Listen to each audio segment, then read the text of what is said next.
Hello, faithful politics listeners and watchers. If you're joining us on YouTube, this is Josh Bertram, your ever faithful host on Faithful Politics, and our political host, Will, couldn't be with us today. He is currently doing secret missions in Latin America. So we will continue without him. And we have today Dr. Craig Blomberg, who is the professor at Denver Theological Seminary. He has written more books than I can even quote. How many books has it been now, Dr. Craig? Well, if you count those I've done with others, about 30. 30 books. That is amazing. And you have been a New Testament professor at Denver for how long?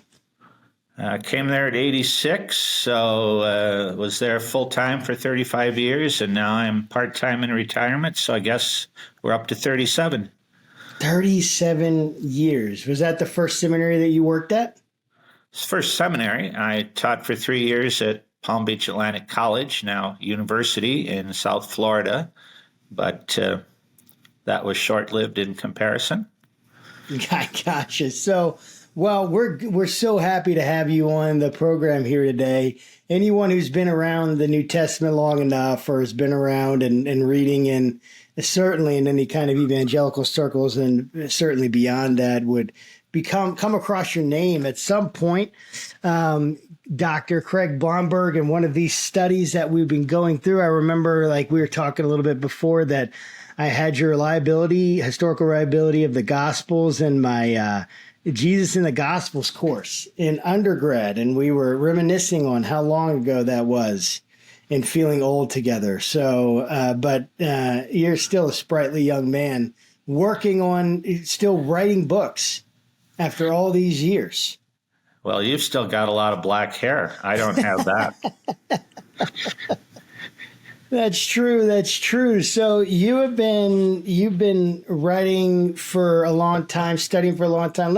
We have a broad audience here that listens and watches. Kind of just introduce yourself, like from your own perspective, like how did you get here to where you are today as a retired but still very active New Testament professor at Denver Theological Seminary? Well, I grew up in Western Illinois in a Lutheran family, and in the 1960s, when unfortunately in a lot of mainline Protestant churches, confirmation was the ticket to leave church. You'd put in your time, you'd said the right things, and I don't know that many of the kids that I was confirmed with stayed in the church. But when I was in high school, I was introduced to a campus life club where I saw a very different attitude among my peers, where faith seemed to not just be something you gave assent to on Sunday morning, but actually affected how you lived during the week. And I wanted that, so I count my real coming to faith as praying for that in February of 1971 when I was a sophomore in high school. Wow. Didn't think it would affect my vocation. My parents were both public school teachers. I was good in math and good at explaining it to friends who were struggling, so I set out to be a high school math teacher. And after an illustrious one-year career, I changed directions and went to Trinity Evangelical Divinity School in Deerfield, Illinois. Got an MA in New Testament, and then found a wife as a bonus, and we headed off to Aberdeen, Scotland, in a pre-internet world in the fall of 1979 for doctoral studies under a man who at that time was perhaps evangelicalism's premier New Testament scholar, or soon would become that, I. Howard Marshall. And knowing full well from people in seminary that there were more academically trained Bible scholars than paying positions available for them, and realizing I might have to go back to teaching high school math, but God was gracious and gave me the position in South Florida, and then came here in 1986 and have been blessed with being able to travel the world and teach and speak in a lot of different places, but Colorado is a wonderful place to keep coming back to and calling home. Yes, that's great. I've been to Colorado a couple times, and such beautiful land out there, at least the west part of the state. The east part is kind of flat, and there's not much. Very flat. There. We're right in the middle, so we're right at the base of the foothills, and you're in the pretty part. Yes, that's where you want to be. You want to be there in the pretty part. So you got into writing about the Gospels, and I'd love to get into some of the stuff you talked in your book. The first half was essentially a recapitulation of the last, several hundred years, but then even focusing on the last few decades of Jesus research. You go through the different quests. You talk about a fourth quest, and we'll get into all that. But again, we have a wide audience, and they don't even know what a quest. When you say quest, they're thinking, what are they going on an adventure or something? What's happening? Are they going on an adventure with Jesus? It's just another Christianese thing. So what are we talking about? Like when we're talking about studying Jesus. So one of your expertise is obviously the historical Jesus. And there's a lot of people, I've heard them say, well, how do we even know Jesus existed? Maybe it's just something that was made up by all these crazy people that wanted power. Donald Trump made Jesus up. So what, you don't have to respond to that necessarily, but kind of talk to us about the historical Jesus. How do we even, what is that area of research, and what does it try to tell us? And what can't, let's just talk about Jesus, the historical Jesus. Well, we get the word quest not from an adventure novel, but from an amazing man who lived from the late 19th century until 1965 by the name of Albert Schweitzer, who was really a polymath. He had doctorates in biblical studies and psychology. He had a MD. He was a medical doctor, and he was a concert organist.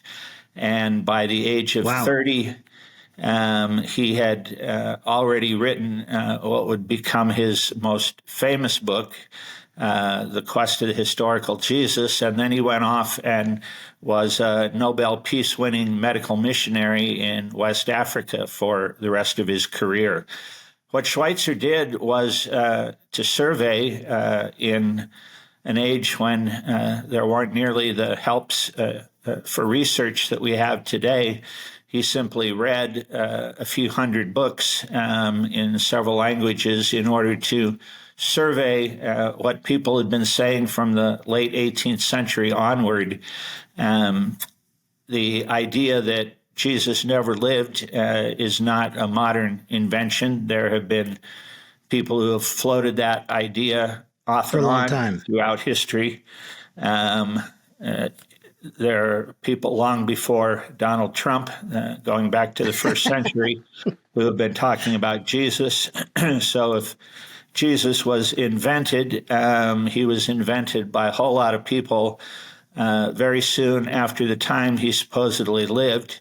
And nobody's ever come up with a plausible explanation for how that could happen.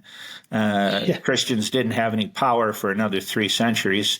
They were very much an oppressed minority under the Roman Empire.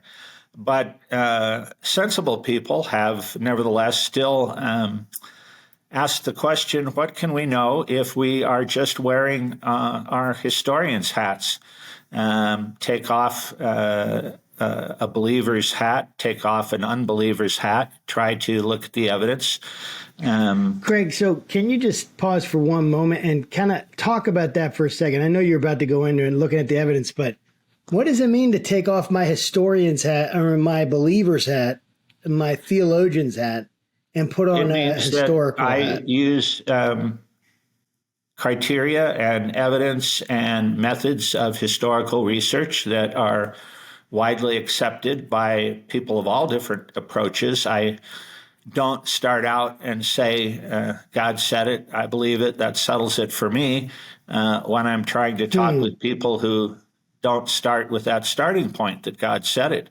I ask, what can we talk about as somebody would talk about in a world history class without, I don't have to believe that Alexander the Great was a god.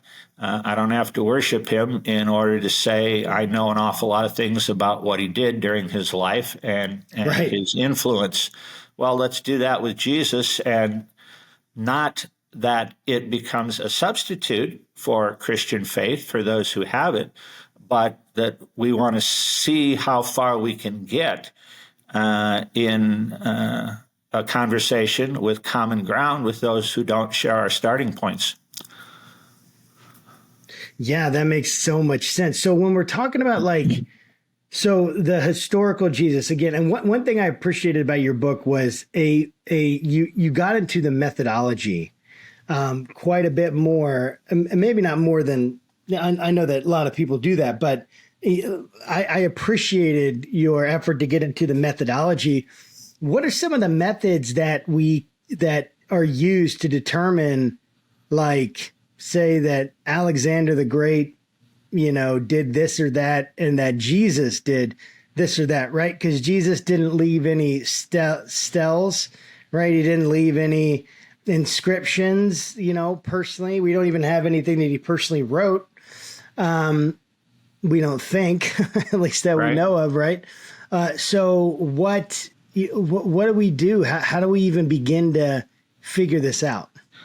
Well, the typical summary of Alexander's life in a World Civilizations textbook is based on the biographies of him by two men who wrote around the end of the first, beginning of the second century, by the names of Arrian and Plutarch. And we're not aware that they knew one another or in any way depended on each other. So one of the foundational criteria of history is the more independent attestation or witnesses that you have to an individual or period of time where they agree on information, the greater likelihood there is of it being true.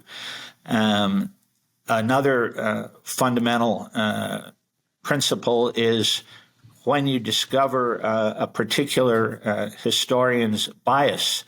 The Jewish historian Josephus, who lived at the end of the first century, was writing to Roman emperors to convince them that the Jewish religion was a good thing and not dangerous and nothing to be afraid of or nothing to persecute.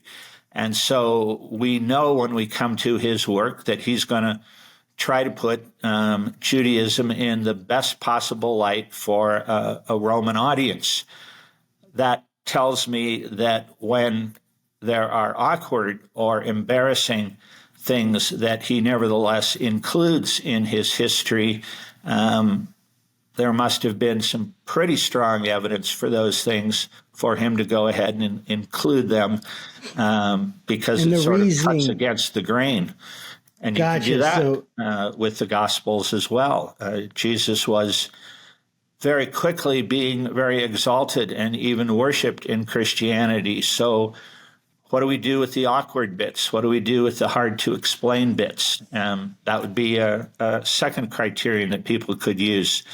Another one would be what fits remarkably well with local customs and practices, especially when they varied, perhaps even from one part of a century to another or from one location to another. do the authors get it right for the very precise time and place, especially if they're writing from a different time and place. So those are some that one can start with. Right. So if let me focus on you call them criterion, right? So you got people like when we're thinking about criterion, we're thinking about in terms of Jesus study, right? There's specific criterions that are used, like the criterion of authenticity. You talk about the criterion of double similarity and double dissimilarity. You talk about the criterion of embarrassment. And the idea behind embarrassment is that you wouldn't include something if you're making it up. That was like, the idea is that if I were to try to write something and my bias was that, my mother is a great person and there's some story about my mother, though, that is against that, and I include it in there. But, then that is like, hey, he included that, even though that doesn't necessarily fit well with his initial theory, right? So it's like when someone has to deal with evidence that doesn't fit, we wrestle with it. Is that the kind of idea that we have there? Early church tradition from the 2nd century onward says that the Gospel of Mark got much of his information from Peter. And one of the fascinating things about Mark's Gospel is it has the most negative portrait of Peter and, to a certain degree, of all the disciples, their fears, their failures. That's not likely to have been included really by anybody in the first century, but especially by someone who could link himself to Peter, unless it was true and it was important. Yeah, that makes a lot of sense. So, there's one thing I wanted you to touch on, right? Because again, we're talking about the historical Jesus, because a lot of people here, we have an audience of atheists, people who don't share, the views of Christianity. And so we would be able to say confidently, for anyone listening, Jesus existed. Absolutely. That's you can say that without any, what else can we say where you're we're completely confident, as confident as we can be in a historical figure. Jesus did what? What would you say? Well, different scholars have different levels of confidence that they require in order to put together a list like that. My list would be longer than some, but let me give you a list that would be pretty representative across the spectrum of scholars today. It might go something like this. Jesus was early first century Jew, born and raised to a very Jewish family, brought up in Nazareth, learned scriptures at synagogue school and learned a trade, carpentry, which maybe included stoneworking, with his family. As an adult, somewhere around the age of 30,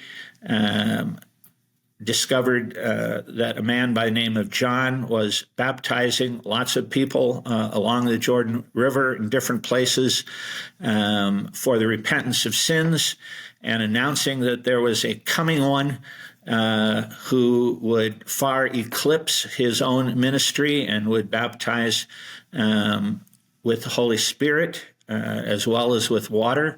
Jesus submitted to that baptism. That's virtually guaranteed, because then you have to ask, is he repenting from sin? Well, no, not necessarily, but he may have been That's another criterion of embarrassment kind of thing? That's right. He may have been identifying with the sins of his people. People thought corporately much more than individually in the first century. He gathered disciples, but unlike the traditional rabbi, he went out and called those he wanted. He didn't wait for people to come to him and then sift through the contenders. The fact that he chose 12, along with a whole lot of his teaching, suggests that in some way he saw himself as reconstituting a new or a true Israel with those who followed him. He loved to hang out with the most wicked and outcast of his society. There would be widespread agreement today, unlike in some ages, that what appeared to people to be miraculous healings and exorcisms, casting out of demons, was something that really took place. There would be disagreement as to how it actually took place, whether it was genuinely miraculous or something else, mind over matter, power of suggestion. He came into conflict repeatedly with interpretations of the law, with the Jewish authorities of his day. He was eventually arrested, executed by crucifixion under Pontius Pilate, the governor of Judea, which narrows it down to 26 to 36 AD, the 10 years that Pilate reigned. And yet, despite that, a large and growing number of people came to believe he was the Jewish Messiah. A large number came to believe that they saw him resurrected from the dead. Notice that I phrase that in a way a historian would. Yes. I'm not saying it happened or it didn't happen. The movement that he followed grew remarkably quickly for his world, to such a point that, as Pliny near the end of the first century says, a Roman ruler, people began to meet weekly and sing hymns to him, worshiping him as if he were a god. Wow. And that's from a Roman leader that would have absolutely zero reason to make up it. How do we know that some Christian didn't write that in? To make stuff up, but was in fact asking the Roman Emperor Trajan at that time, what do I do with these Christians? Because persecution and even execution had been ordered, and he's trying to find out how hard he's supposed to come down on these Christians. He's trying to figure out, he's asking a policy question to the emperor, right? Because they're all about keeping order and keeping peace so that Rome keeps power. That's right. Correct? That's their big thing.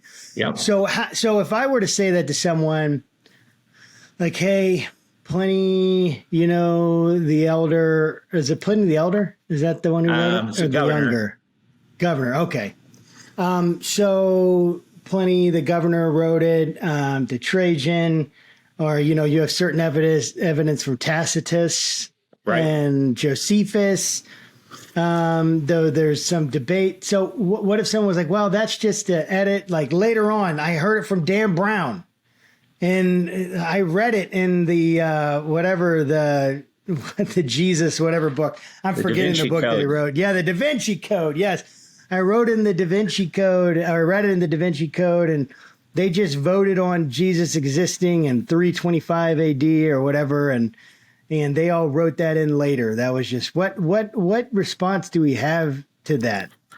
These are not 4th century documents. These are documents that come from a couple hundred years or more earlier, and there's no debate in historical circles about their date. In the case of Josephus, there is some debate because in some copies, in the majority of the copies that we have, Josephus says some things that it's not likely that a Jew who never became a Christian would have said.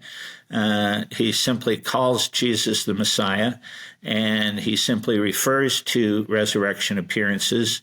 But we also have translations into other ancient languages of Josephus where those bits are missing, and where Josephus says things like the so-called Messiah. And so it's true that there may have been a slight bit of Christian editing in some of the manuscripts at a later date, particularly because Josephus did become more popular in Christian circles, even than in Jewish circles. But you can isolate those places, and there's really no reason to question the rest of Josephus' testimony. And even if you do, there's no reason to question the various Greek and Roman testimonies, because you don't have the same kind of issues there. Right. That makes sense. So, like, if I'm looking at, let's just say, the resurrection, the event of the resurrection, right? Because that's the turn, like that's the key event, right? That's what everything in Christianity kind of, it relies on that. It's founded on that, right? So, as a historian, like I'm approaching this as a Christian, right? I have deep belief, and I have deep faith, and I think I talk to Jesus every day. Right, personally, I think I can talk to him and all that stuff. So I'm going to approach this, right, the resurrection historically, and my friend who's a Muslim is going to approach it very differently, right? And I've talked with him about it, and we've had some conversations. How can he and I, and I know you've talked about this, but I'm trying to bring it into scenarios that we will, normal lay people will come across, right? And they're like, hey, dude, they made up the crucifixion, they made up the resurrection, right? And many people say that, right? So how do I even approach something like the resurrection, a supernatural event where I'm saying God raised Jesus from the dead? I can't prove that to somebody, right? Scientifically. You can't prove anything from history scientifically, can you, that it happened? I don't know. That's why I'm talking to you, and that's why but and I'm sure you have many thoughts rolling around in your head, right, about how one might respond. But I'm assuming that he and I can use the same tools, right, and approach Jesus in the exact same way, even though we come up with very different interpretations of reality at the end. How do you approach it as a historian? We have what to. Do we do this? And in some ways, it may even be harder for the average Muslim who may not have ever had exposure to the kind of Western university approach to religion that asks these questions. But if he and I, or she and I, are both willing to bracket our faith commitments and simply say, I'm not going to believe something simply because it's in the Bible. I'm not going to believe something simply because it's in the Quran. What evidence do I have? I can say there is, from the oldest known sources outside of Scripture, Christian and non-Christian, the belief, and that's why I have to describe it that way. It's a historical statement to say, from as far back as we can go, people who followed Jesus believed he was bodily resurrected from the dead. Then the question that historians can't answer as historians is, was that a genuine supernatural event that provoked that belief? Was it one of the many ways that people have suggested naturalistically? People went to the wrong tomb. Jesus never really died. The body was stolen, et cetera, et cetera. So false things that provoke that belief. And we can discuss those options, put as many of them on the table as you can think of, and then weigh their probability historically. If they went to the wrong tomb, well, wouldn't have taken long for them to find the right tomb. If they stole the body, which was in the Bible, in Matthew, the oldest counterclaim that anybody came up with that we know of, then we know that the apostles lived their entire lives knowing that what they were doing was based on a lie. And sometimes people will say, well, Muslims are willing to be martyred for what Christians think is a lie. But the difference is they're not doing it knowing that it's a lie. They're believing passionately that it's the truth, which is a huge difference. So I'm not going to, by historical or scientific methods alone, be able to say the resurrection really happened, or Jesus turned water into wine, or he fed the 5,000. We have to have a conversation that goes back to the possibility of miracle, the probability of miracle.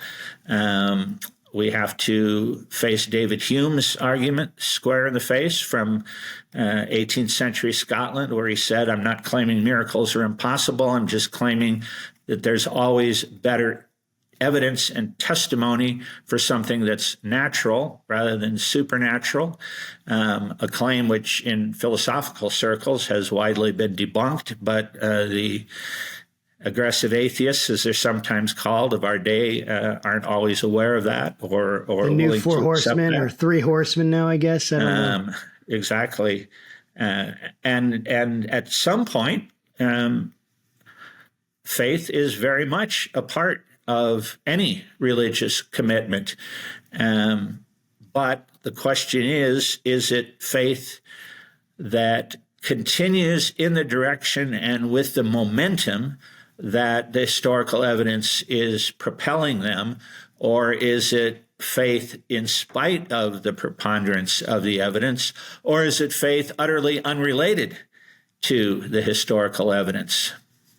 See, in that, and you can, like, you can have all those sorts of faith, right? And people do. Right. They have all those different kinds of faith commitments. And sometimes, well, it's just a test of my faith if I will believe this is historical or not. Well, no, and here's the thing, though. It's not historical whether this is true or not. Because here's what I'm picking up, and I've picked this up, for a while. But when we're talking about history, to talk about something being true and what happened and something being history are not the same thing. That's right. So help explain the difference. And I know we've been kind of talking about this, but explain the difference for someone who's like, no, like, that's like, if it happened, it's history. It either happened or didn't happen. So if my definition of history is broad enough to allow for a supernatural agency, traditionally known as God, then I can make that equation.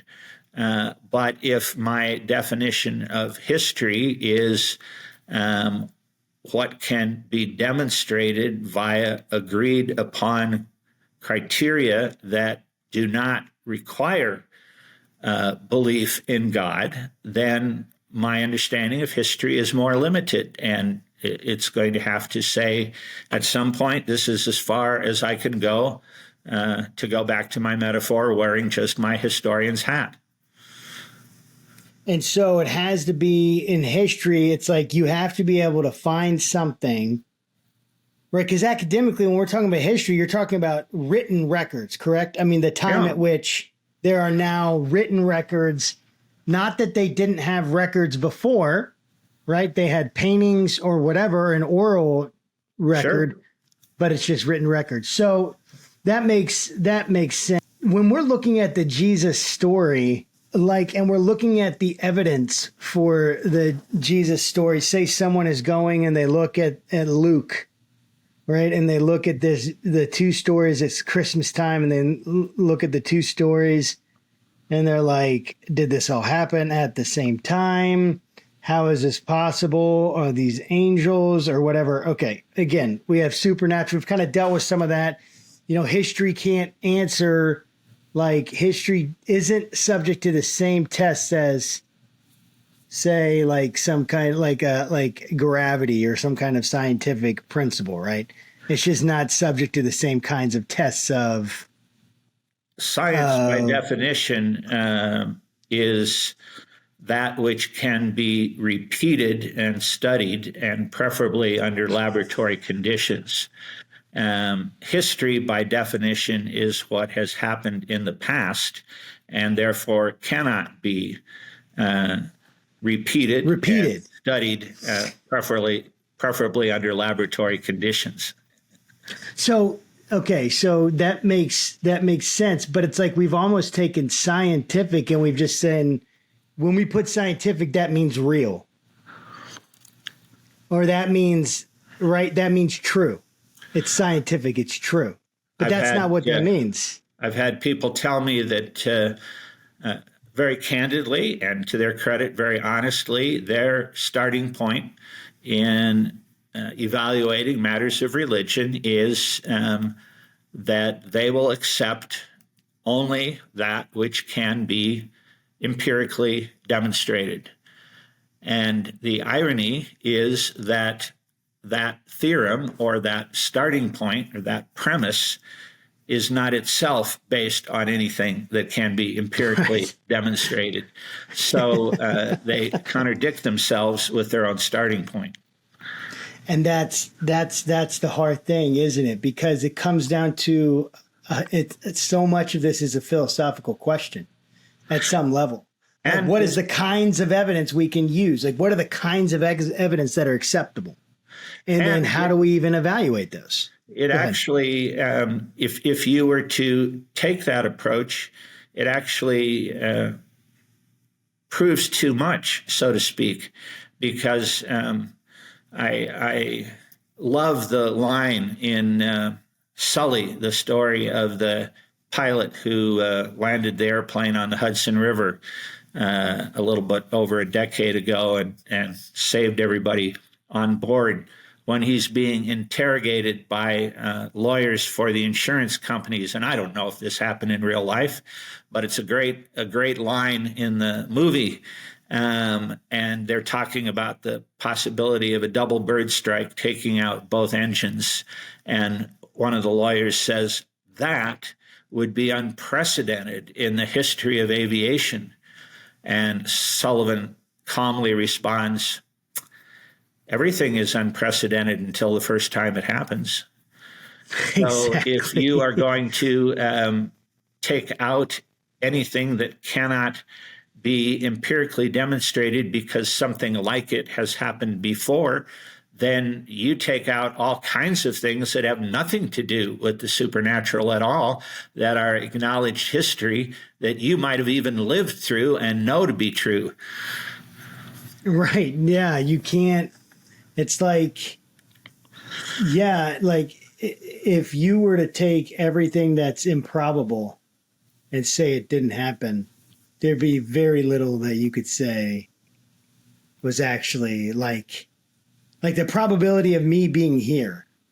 You know, how do you even calculate that probability? You know what I'm saying? Like, ultimately, it's like, it's ridiculous in some sense, right? And everything I do is this unique thing in my life, and yet there's so much that's carried on that's one of the other remarkable things about human agency is that we have the freedom to invent. We have the freedom to do new things. We have the ability to do unpredictable things. We can do unpredictable things, and we can write beautiful poems, or not. That's not what I meant. You can write beautiful works of literature that are meant to, you know, portray truth, and we can be stylistic, and we can do all these things, but that doesn't mean it's not representative of some kind of truth, right? And so help us understand for a moment, like, what even are Gospels? Like, we talk about them. Some people think they're biographies. Some people think they're just legends, right? Some people think all this stuff. How do we even try to understand, like, because if I come to the Gospels and I try to read them like I would read a Wall Street Journal article, or if I try to come and read them like I would read, Isaacson's, biography on any number of people, Einstein, right? There's going to be remarkable differences. Number one, in the size, the detail, the things that are chosen to even talk about. So help us understand, what is a gospel? What are we looking at it when we're reading the Gospels? Well, what we're looking at is that which purports to be a historical narrative, primarily about the life and exploits of an individual first century Jew who is described highly selectively. Two of the four Gospels give brief remarks about his birth and early years. Two of them don't do that at all. All of them pick up the story when his life intersects with that of another prominent Jewish preacher of the day, John the Baptist.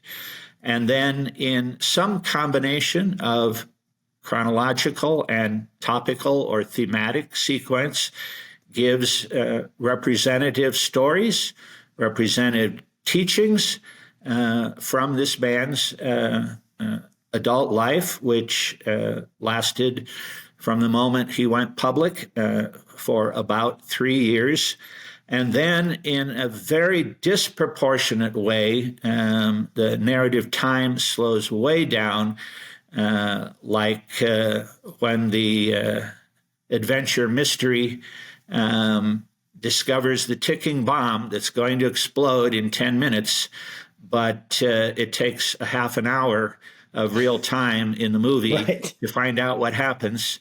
It's not that extreme in the Gospels, but both Mark and John devote almost half of their narratives to the last months and then disproportionately to the last week of Jesus' life. If I go looking in the rather large pool of existing Jewish, Greek, and Roman literature from the few centuries before and during and after the time of Jesus, I actually can find quite a number of works that fit what I just described, and they are all historical or biographical in nature, but they are all also ideologically based, because nobody in the ancient world had even invented the idea that there could be value in recounting a period of history or someone's life if they thought it had no value. Right. There had to be some reason for it.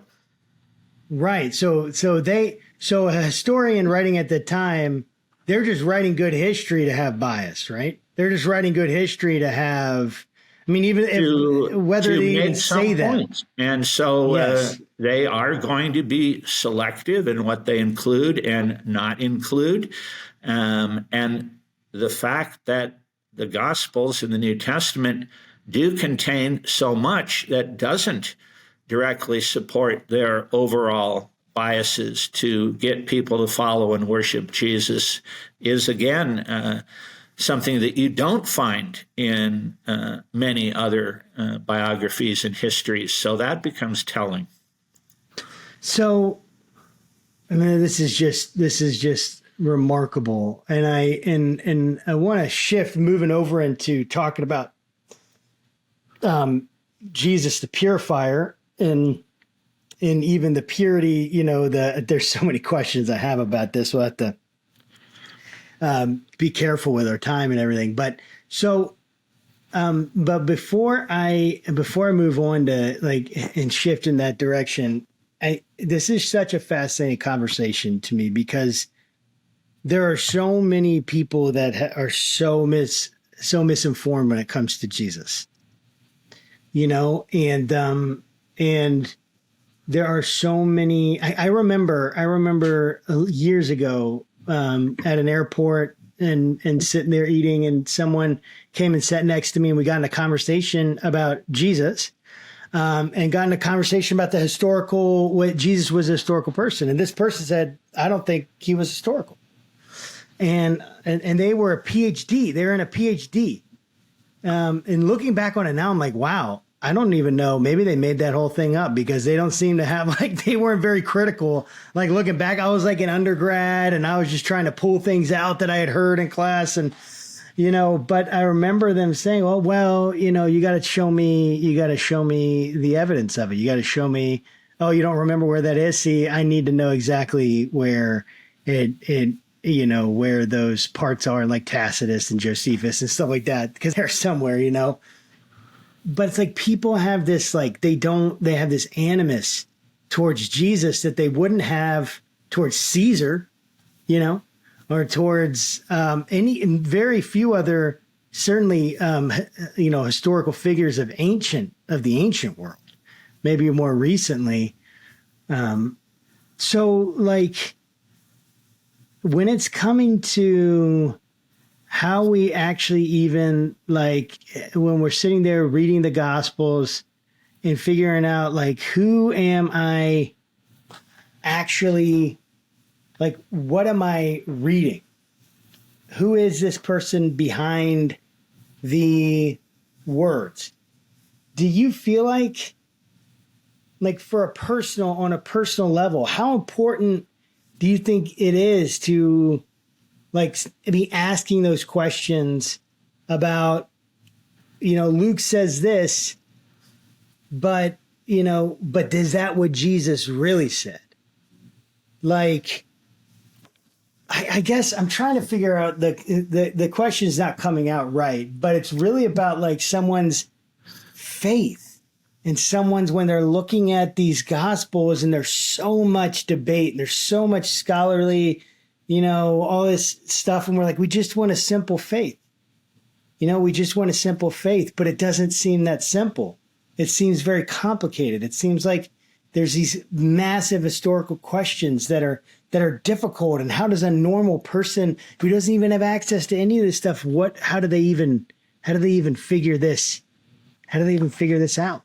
Well, we are amazingly blessed in today's world because we have access to untold resources at the tip of our fingers, literally click a few buttons.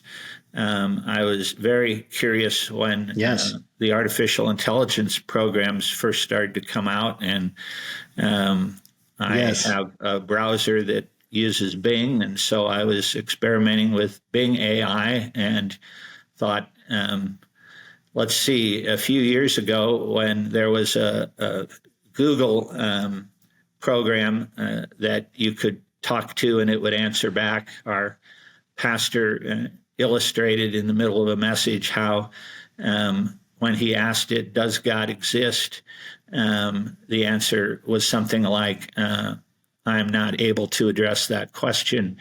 But Bing AI gave me two detailed, amazingly well-balanced paragraphs that said, people disagree on this. Here are some of the key arguments for. Here are some of the key arguments against. This is something you ought to follow up further with and think reflectively on. And ultimately, history and science are not going to prove anything one way or the other, and there's going to be an element of faith. And I thought, wow, I couldn't have written anything better if I were just trying to be objective. So whoever programmed that did a remarkably good job. To answer your question, you can go to two extremes, both of which I think are unhealthy. One is to say, I'm never going to make a decision on an important matter of life because there's always possibility I'll discover more information. We don't do that. We don't do that with things affecting our physical lives. If we're not confident in what one doctor says for whatever reason, we will get a second opinion. We might even get a third opinion. But do I get chemo for the cancer that someone was diagnosed with or not, I've got a limited amount of time to make that decision, or I know my life is going to be adversely affected. And so based on what I know at the moment, I do the best I can. If I do that with my physical life, I should surely be at least as careful, but then willing to make a commitment with my spiritual life. On the other hand, it would be nice to have a simple faith. It would be nice to live in a simple world. It would be nice to sing with John Lennon, "Imagine There's No Heaven," or hell either. But there are so many examples of hell on earth that's not a reasonable approach to take to life. If I were living in Ukraine right now, you might be singing a different tune. And I have friends who are living there and living through the war, and no one has to be convinced that these matters of life and death aren't significant. And no one is claiming they just want a simple faith. They want a solid faith. They want faith in the right things. But life is not simple. No, life is not simple. It's not simple at all. And I think it wasn't simple for Jesus, right? It was not simple for Jesus, not in the least. And he came and he did what, we believe he did what we needed, what all of us needed. When we're looking at like the Gospels, and like I'm trying to get this out right, because as you were speaking, it hit me a few times that we have our faith that we all have to wrestle with, that we all have to work our own sense of what we believe, what we don't believe, how do you, like, personally keep your faith and remain objective? And what I mean is, like, so, you mentioned something like we all have to be open to new things coming in, right? We all have to be open. I remember listening to this lecture, New Testament theology, or New Testament survey or whatever lecture with Moises Silva, and he was talking about inerrancy, right? And he was talking about the authority of Scripture, and he says, well, when you begin to put the authority of science over the authority of Scripture, right? And he's obviously extremely intelligent, right? So it's not like he hasn't thought through this.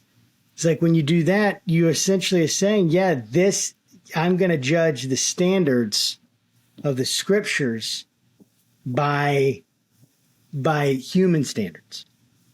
I'm elevating the standards of, whatever it is. And he wasn't saying we shouldn't use, clearly he uses all the historical tools available, as a huge believer in the historical grammatical method, and looking all the full use of the tools that we need and have to understand the Scriptures and what happened in its original audience. But this idea that, like, what if all this, like, evidence came out and it was starting to lead you down a path that you didn't feel like your faith could take you? Right. And that's for everyone, right? It's not just a Christian issue. It is with of course. Jesus, may be more specific. But the same thing can be said for an atheist that started getting led down the path where they're starting to believe. How can they remain objective? Absolutely. I've sometimes had fun conversations with people, or even classes, when I've asked the question, if it could be definitively shown that we have discovered bones of Jesus, would you still be a Christian?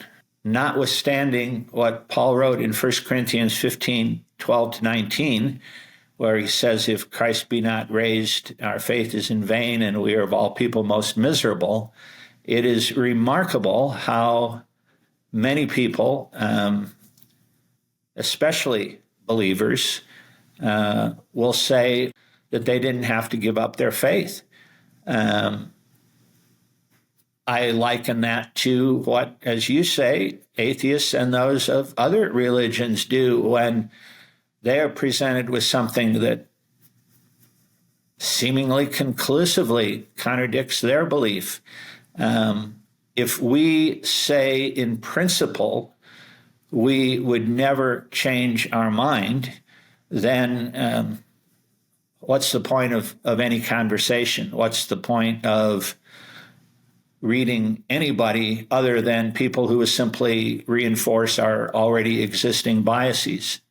Now, having said that, where a faith commitment does have an effect is if you have tested time and again apparent challenges to a certain worldview, and sometimes perhaps after considerable investigation, you find, oh, okay, now there's something that makes sense and that convinces me, then the logical thing, the thing, again, that a rational historian will do is to say, there is so much evidence here that it's going to take something overwhelming, like not just an apparent contradiction on minor details between two gospel accounts, but something like the resurrection of Jesus being contradicted by a discovery of his bones for me to change my view.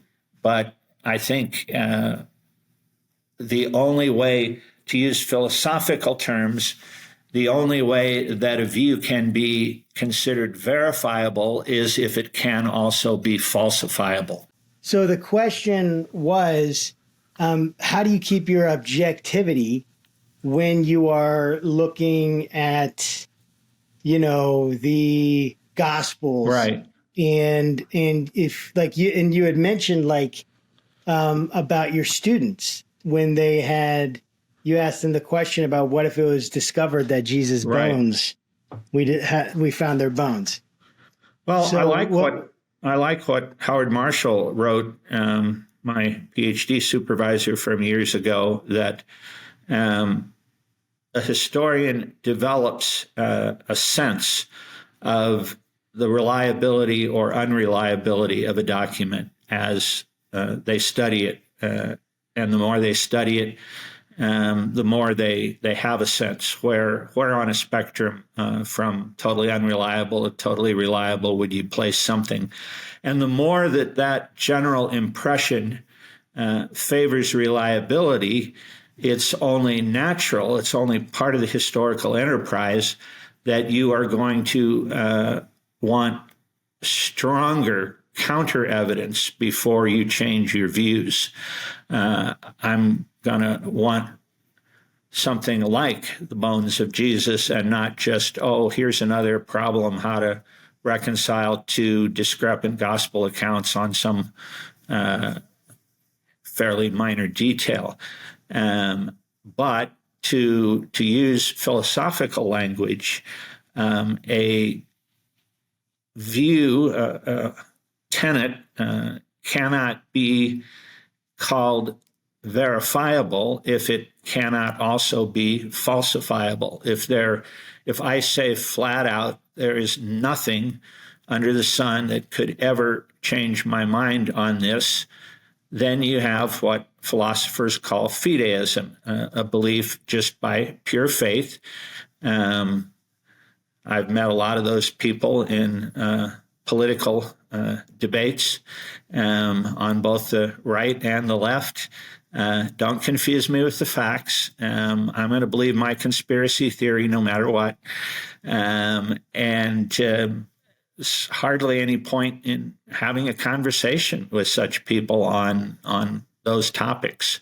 But if you're open, even though you'd say it's going to take that UFO from outer space to land on my head as well as to whisk me up before I'll believe that kind of stuff happens. But it could, however remotely, well, then you have a defensible view that combines the results of your historical investigation and your faith commitment that has been built up on that basis. Yeah, and I love that answer. I think it's a great answer. I think when I'm contemplating the whole issue, it's like it's weird to feel like you can never be 100% sure.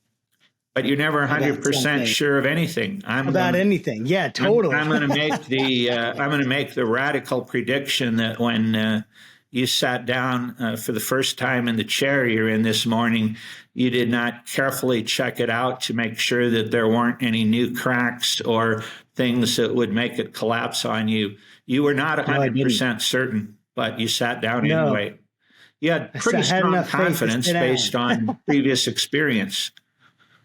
Yeah, no, that makes a ton of sense. So here's the last question for the interview today, and we're going to schedule another time to go more in depth on the other half of the book. We kind of concentrated on the first, but we didn't even get to the fourth quest and all that stuff, but we will talk more about it and we'll schedule another date. But we have a lot of people, right, that watch the program, listen to it from a lot of different political and religious viewpoints. What would you want them to hear from you about Jesus, like about the historical Jesus? What would you want them to hear from you, as, let's even just say someone who has no faith at all. Let's address people that have faith, people that have no faith. What would you want both? You can address one at a time. What would you want them to hear? I would want them to hear my conviction, which is not idiosyncratic. It's the conviction that has been held by hundreds of millions, if not over 1 billion people in the current world and in the history of the world, that what you decide about the person of Jesus of Nazareth is the single most important decision you can make in life. If the traditional Christian claims are true, then there is not only the question of how the rest of this life will look for you, but for an eternity. And as the famous British Christian novelist and literary critic C.S. Lewis put it, you have never met a mortal person. Everyone will live forever. And what the nature of that existence is like, Christians say, depends on how you respond to Jesus. Are you willing, if you're currently not a believer, to take the risk, however remote you think it might be, that claim is true? Or shouldn't you investigate it in some detail? And to the believer, I would quote my former seminary supervisor, Don Carson, who currently, along with Tim Keller, before he passed away, was co-chair of the Gospel Coalition, and say, if we make decisions about things in this life, and I will quote him, without taking the nature of existence 50 billion years from now into account, we have not even begun to think like a Christian, close quote. I love that. I love that. Well, thank you so much, Craig. Dr. Craig, should I call you Your Majesty? I always. Oh, heavens no. We just celebrated the 4th of July. Yes. But it's been such a pleasure to have you on today. How can people stay connected with your work? Can they, what do they, how can they keep up to date with what you're doing? New books regularly are available on Google. The Denver Seminary website, which is simply denverseminary.edu, has information about faculty. I am on Facebook, but I usually, if I accept somebody as a friend that I don't know, I would like them to introduce themselves to me. But Just say you heard them on the Faithful Politics podcast. There you go. I don't have a personal website, but people don't have trouble finding me. Well, good. Well, thank you again. This has been Dr. Craig Blomberg, author of multiple books. The newest one, Jesus the Purifier, which we recommend you all pick up. And we'll have another one to talk about that, the second half of that one, a little bit more in depth. But thank you so much, Greg. And thanks everyone Craig, thanks everyone for listening. And we will see you next time. God bless.